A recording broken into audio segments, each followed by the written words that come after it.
esse? Que lugar é esse? E o que é que nós estamos vivendo agora? Um culto ao Senhor. E culto é lugar de sobrenatural de Deus, porque Deus está neste lugar. Nós temos tirado uma série de domingos para pregarmos sobre as 7 igrejas do Apocalipse e a atualidade da mensagem a estas igrejas.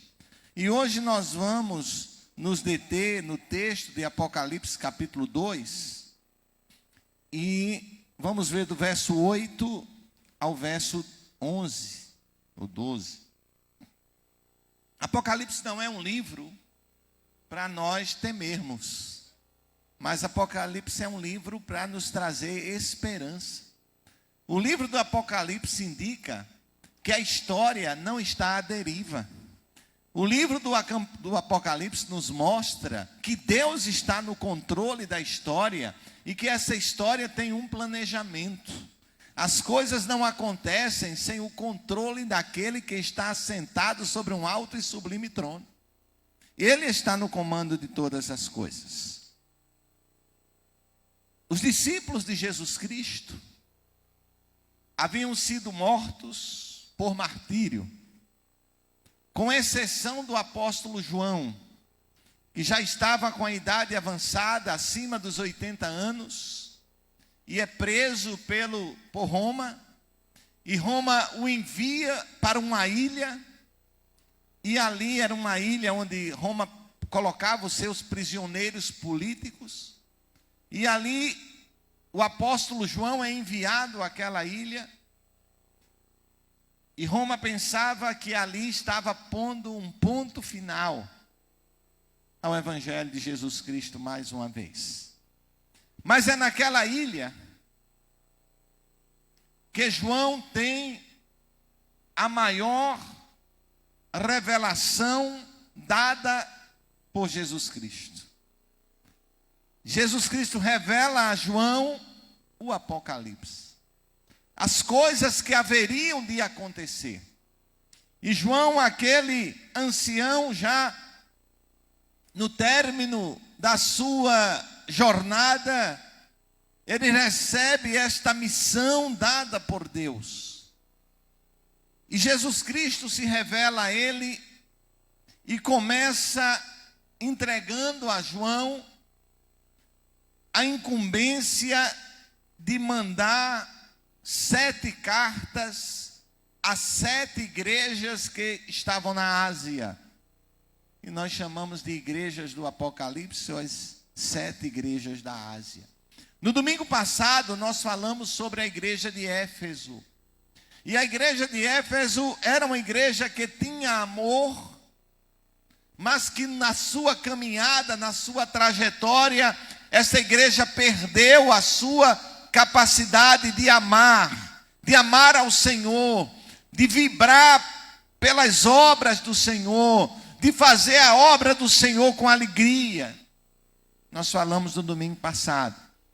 Caso você não tenha estado aqui, deseje rever essa mensagem, ela está no nosso canal no YouTube, canal da PIB Cajueiro. Também tem ela no canal do pastor Jorge.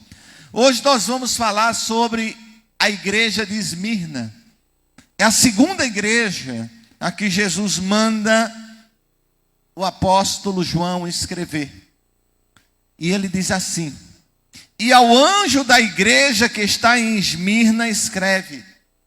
Isso é Jesus falando a João. Isto diz o primeiro e o último que foi morto e reviveu. Jesus está se identificando aqui. Ele começa a dar as credenciais dele para aquela igreja, para a igreja de Esmirna. Ele está dizendo: diga à igreja que quem está mandando esta carta é aquele que esteve morto e reviveu.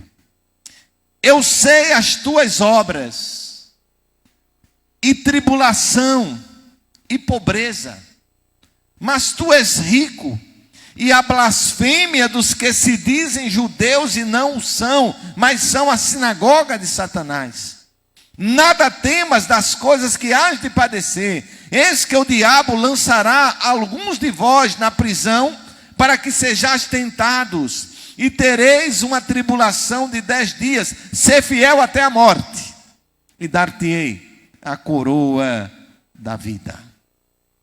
Quem tem ouvidos, ouça o que o Espírito diz às igrejas. O que vencer, não receberá o dano da segunda morte. Meus irmãos, a atualidade da mensagem desta carta à igreja de Esmirna, Esmirna, cujo nome significa mirra, um incenso, um aromatizante amargo, que era usado naquela época. Então, o Esmirna tem a ver com amargura, com sofrimento. E Jesus escreve àquela igreja, e nesta carta nós não vemos Jesus apresentando nenhuma condenação àquela igreja, mas um alerta. Jesus envia um alerta àquela igreja sobre a necessidade de ser fiel. E esse alerta vale para os nossos dias.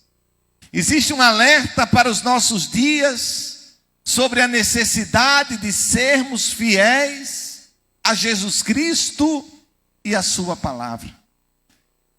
É possível ser fiel e fiel até a morte num mundo carimbado pelo relativismo? O sofrimento revela quem é fiel e quem é conveniente. Aqui vemos uma igreja sofredora, perseguida, pobre, caluniada, aprisionada, enfrentando a morte. Mas uma igreja fiel que recebe o elogio de Cristo. Vivemos uma época onde o evangelho é confrontado, é questionado. Vivemos uma época onde as pessoas tentam relativizar a palavra de Deus. Não é bem assim, não é desta forma. Vivemos uma época onde quem quer viver pela palavra do Senhor é classificado como alguém intolerante. Intolerante porque não aceitamos padrões fora da Bíblia, fora da palavra do Senhor. Da maneira que a igreja de Esmirna, ela foi desafiada a ser fiel, a igreja dos nossos dias é desafiada a ser fiel diante dos desafios que estão aí e que irão vir. Tudo o que Jesus diz nessa carta tem a ver com a cidade e com a igreja. A cidade de Esmirna era uma cidade distante, cerca de 65 quilômetros da cidade de Éfeso. A igreja tem o nome da cidade. A igreja de Éfeso porque estava na cidade de Éfeso. A igreja de Esmirna porque estava na cidade de Esmirna. Uma igreja pobre numa cidade extremamente rica. Esmirna era rival de Éfeso. As duas cidades competiam. Esmirna era a cidade mais bela da Ásia Menor. Ela era considerada um ornamento, a coroa, a flor da Ásia. Esmirna era uma cidade comercial onde ficava o porto da Ásia. O Monte Pagos, e Esmirna é construída na encosta do monte. Ele era coberto de templos e ladeados de casas formosas. Era um lugar de realeza, coroado de torres. Tinha uma magnífica arquitetura com templos dedicados a deusa Cibeles, a Zeus, a Apolo, a Afrodite, a Esculápio. Hoje, essa é a única cidade sobrevivente das 7 cidades da Ásia. Esmirna é a única cidade sobrevivente até hoje, cujo nome é Esmir. Na atualidade, uma cidade que hoje tem aproximadamente 5 milhões de habitantes em números redondos. Mas é a única cidade sobrevivente daquelas cidades. Uma igreja que enfrenta a morte numa cidade que havia morrido e ressuscitado. Esmirna havia sido fundada como colônia grega no ano 1000 a.C. E no ano 600, os lídios invadiram e destruíram completamente a cidade de Esmirna. No ano 200 a.C., Lisímaco a reconstruiu e fez dela a mais bela cidade da Ásia. E você pode perguntar, mas pastor, por que o senhor está dizendo isso? Isso vai interessar em quê? Você vai entender agora. Quando Cristo disse, estive morto, mas estou vivo. Eu sou aquele que estive morto, mas vivo. Os habitantes de Esmirna entendiam bem o que Cristo estava dizendo, porque a cidade de Esmirna havia morrido e havia ressuscitado. Foi uma cidade que foi acabada e voltou a ter vida. Então, quando Jesus, ele sempre usa a linguagem para que o povo entendesse, quando ele diz, eu sou aquele que estive morto, mas vivo. Os moradores da cidade sabiam exatamente o que ele estava falando, porque aquela cidade esteve morta e reviveu. Esmirna foi uma igreja fiel a Cristo. E a cidade de Esmirna era a cidade mais fiel a Roma que existia. Veja o contraponto entre a igreja e a cidade. A cidade era completamente fiel a Roma, a mais fiel das cidades a Roma. Esmirna sabia muito bem o significado da palavra fidelidade.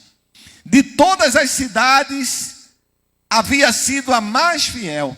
Muito antes de Roma ser senhora do mundo, Esmirna já era fiel a Roma. Cícero, um dos mais brilhantes oradores, com certeza você já ouviu falar dele. Cícero dizia que Esmirna era a aliada mais antiga e fiel a Roma. No ano 195 a.C., Esmirna foi a primeira cidade a erigir um templo a deusa Roma. No ano 26 depois de Cristo, quando as cidades da Ásia Menor competiam o privilégio de construir um templo ao imperador Tibério, Esmirna ganhou de Éfeso esse privilégio. Lembra que elas competiam? Esmirna ganhou de Éfeso esse privilégio para construir esse templo ao imperador Tibério. Para a igreja desta cidade, para a igreja que era fiel, para a cidade que era fiel a Roma, para a igreja desta cidade, Jesus Cristo diz, ser fiel até a morte. Interessante entender aqui que o ser fiel até a morte, Jesus não está falando ser fiel até o momento da morte natural, daqui a morte chegar. Não é este o sentido. O ser fiel até a morte aqui quer dizer, se alguém te ameaçar de morte, para você negar a sua fé, continue sendo fiel. Entre perder a vida e ser fiel, escolha ser fiel. É isso que a carta está dizendo. Ser fiel até a morte. Se te confrontarem pela tua fé, mesmo que você tenha que morrer, seja fiel. Irmãos, como a gente precisa ser reavivado no nosso evangelho. Uma igreja vitoriosa na cidade dos Jogos Atléticos. Esmirna tinha um estádio onde todos os anos celebrava os Jogos Atléticos, famosos em todo o mundo. E os jogadores, os atletas, disputavam uma medalha, uma coroa perecível. E Jesus Cristo diz, promete aos cristãos daquela igreja, ser fiel até a morte e dar-te a coroa da vida. Uma coroa que não jamais pereceria. Ser cristão em Esmirna era um risco de perder os bens, a própria vida. Essa igreja era pobre. Como essa igreja era pobre numa cidade rica? Porque os cristãos, eles tinham seus bens confiscados. Porque os cristãos, eles perdiam seus empregos. porque os cristãos empobreciam. Nós temos conceitos hoje de igrejas ricas e de igrejas pobres. E para nós, uma igreja rica é uma igreja que tem um templo suntuoso, é uma igreja que tem um poder aquisitivo, mas necessariamente esse não é o conceito de Jesus de uma igreja rica. Esmirna era uma igreja pobre, ela era caluniada e perseguida, mas de Cristo ela recebe elogio. Como podemos aprender com essa igreja a ser fiéis ao Senhor? A fidelidade, ela é um princípio básico da vida cristã. Parece que nos dias de hoje, fidelidade é algo que não está em moda. Mas a Bíblia ensina e orienta aquele que tem fé em Jesus a ser fiel. E como é que nós podemos ser fiéis? Primeira coisa, não tendo uma visão desromantizada da vida.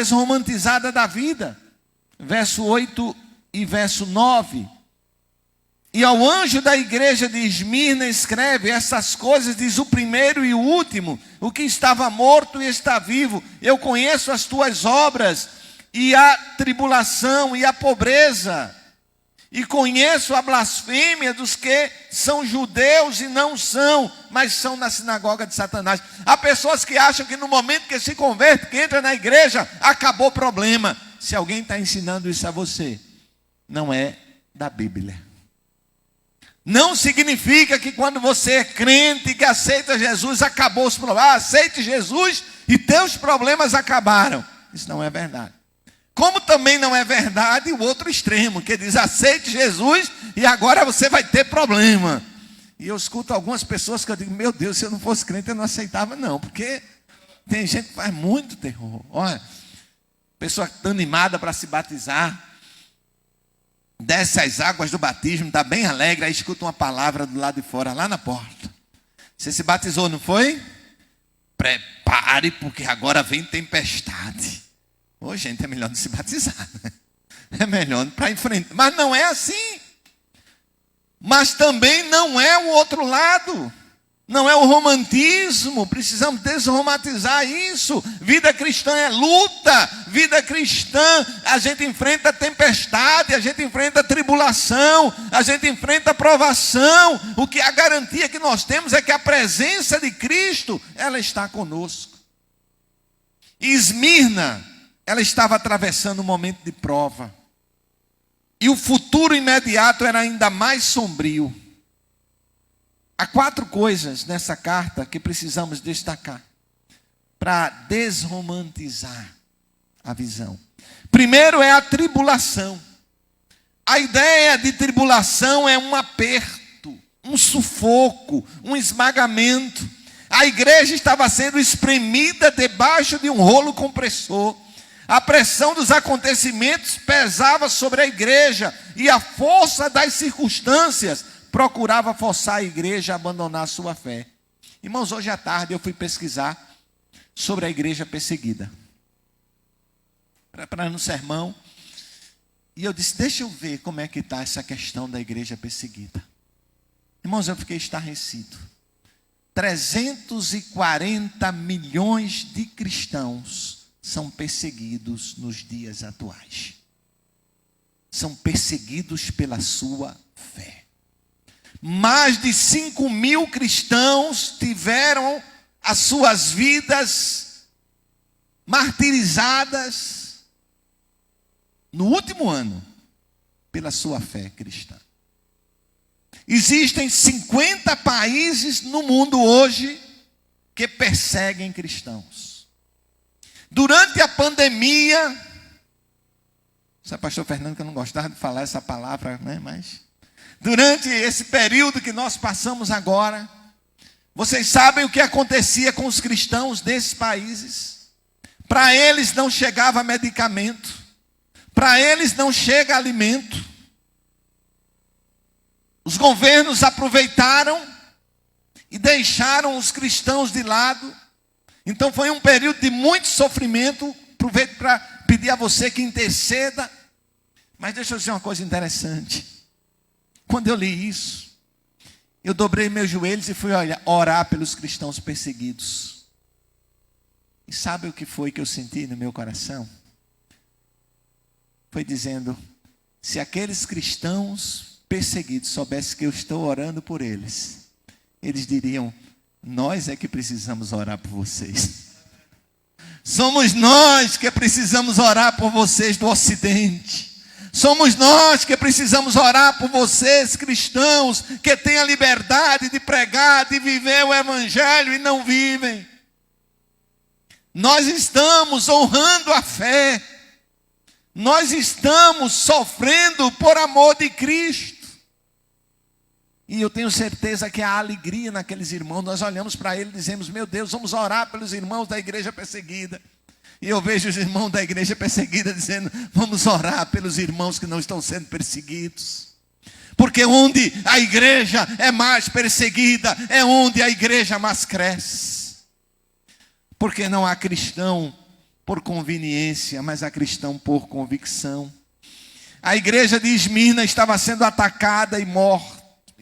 Crentes estavam sendo mortos. Eles eram forçados a adorar o imperador como Deus. De uma única vez lançaram do alto dos montes pagos. Lembra que a cidade é construída na encosta do Monte Pagos. E de uma só vez lançaram 1.200 crentes do monte embaixo. De outra feita lançaram 800 crentes. Os crentes estavam morrendo por causa da sua fé. E como entender o amor de Deus no meio da perseguição? Como entender o amor do Pai? Muitas vezes, eu não sei se você já parou e se fez essa pergunta, mas eu já me fiz. Deus, por que o Senhor não intervém na história? Deus, por que o Senhor não livra o teu povo nesta hora? Como entender isto? Como entender o amor do Pai, onde é sacrificado o amado, onde o amor se oculta? Mas não há ocultação do amor de Deus. Aquela cidade era pobre. Aquela cidade era pobre, não. Aqueles irmãos eram pobres, a cidade era rica. Mas a Bíblia diz, bem-aventurados os pobres. Tiago diz que Deus elege os pobres desse mundo para serem ricos na fé. Ah, meus queridos amados, aquela igreja era uma igreja que sofria difamação. Quando os judeus estavam espalhando falsos rumores sobre os cristãos. Eu falei que aquela cidade era uma cidade que adorava o imperador. E Roma fez uma concessão aos judeus. Os judeus, eles eram desobrigados de adorarem o imperador. Eles deram esse privilégio aos judeus. Em contrapartida, os judeus começaram a perseguir os cristãos que não faziam isto. Então, diz que o pior fogo é o fogo amigo, não é? O pior fogo é o fogo amigo. Os cristãos da igreja de Esmirna enfrentaram isso. E Jesus é duro com os judeus. Ele os chama de sinagoga de Satanás. Por quê? Porque a obra de acusação, ela é de Satanás. Devemos sempre ter isso na nossa mente. Quem acusa, quem é acusador dos irmãos é o diabo. Nós não devemos acusar os nossos irmãos, devemos orar por eles. Esmirna, os judeus estavam. E Jesus os chama de sinagoga de Satanás, porque eles estavam difamando os crentes. Os judeus foram os principais inimigos da igreja no primeiro século. Perseguiram a Paulo em Antioquia da Pisídia, em Icônio, em Listra, Paulo foi apedrejado, em Tessalônica, em Corinto, tomou a decisão de deixar os judeus ir para os gentios. Quando retornou para Jerusalém, os judeus prenderam no templo. Por quê? Porque os judeus se consideravam o genuíno povo de Deus, os filhos da promessa, a comunidade da aliança. Mas ao rejeitarem o Messias e perseguirem a igreja de Deus, estavam se transformando na sinagoga de Satanás. A religião deles foi satanizada. Tornou-se a religião do ódio, da perseguição, da rejeição da verdade. Quem difama Cristo, ou degrada naqueles que o confessam, ou promove a obra de Satanás e guerreia as guerras de Satanás. A igreja de Esmirna foi uma igreja fiel. Irmãos, os crentes de Esmirna eram presos, e Roma não cuidava dos seus presos. Quem era preso em Roma ou morria no cárcere, ou saía de lá tuberculoso, leproso, com alguma doença. E mesmo assim aqueles cristãos não negavam a sua fé. Não negavam a sua fé. E nós? Nós aqui no Brasil não temos ainda uma perseguição da qualidade que eles tiveram. Mas já temos perseguição, sim. Quando nós hoje nos posicionamos em favor da família original, criada por Deus, nós já enfrentamos oposição.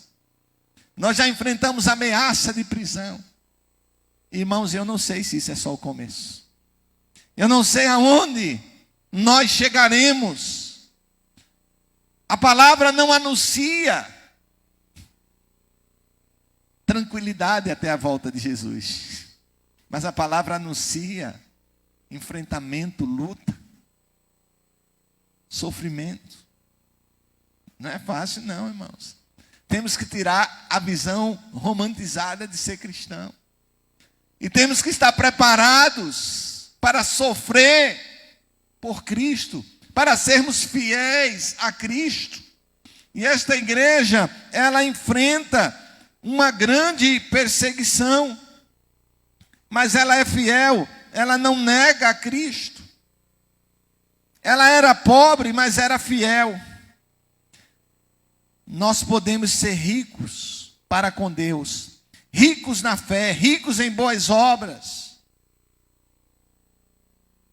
Aquela igreja, ela não abre mão da sua fidelidade. E ela está pronta a fazer qualquer coisa para ser fiel a Cristo. Ser fiel até a morte, e dar-te-ei a coroa da vida. A cidade de Esmirna era fiel a Roma, mas os crentes são chamados para serem fiéis a Jesus. A cidade de Esmirna tinha a pretensão de ser a primeira, mas Jesus diz: eu sou o primeiro e o último.